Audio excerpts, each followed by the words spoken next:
Team Awesome is investigating field effect transistor-based biosensors, commonly called Bio-FETs. We will explore what they are used for, how they work, their advantages, and how they are made. This video was made by Joshua Cooper, Jordan Brenke, Chandler, Humphry, and Still Cardoza. Bio-FETs are used across the fields of biology, environmental protection, medicine, and food analysis. Depending on their intended use, they can be manufactured to detect various organic molecules. Some specific uses of Bio-FETs in the field today are detecting specific proteins, enzymes, and DNA to find potentially harmful microorganisms. This device works similarly to a MOSFET, but instead of a voltage being applied from the source to the gate, bioreceptors connected to the gate experience a change in chemical potential when an analyte attached to them. Bioreceptors are tailored specifically to each analyte.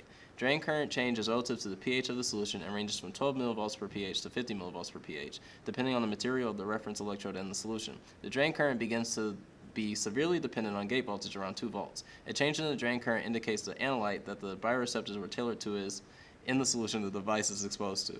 The advantage of a Bio-FET over other field effect transistors is the additional functionality of being able to detect small changes in pH in the presence of biomolecules. For example, ion-sensitive field effect transistors can be used as Bio-FETs. The bion-sensitive element is the ionic fluid and the reference electrode, which act as the metal gate would in a typical MOSFET.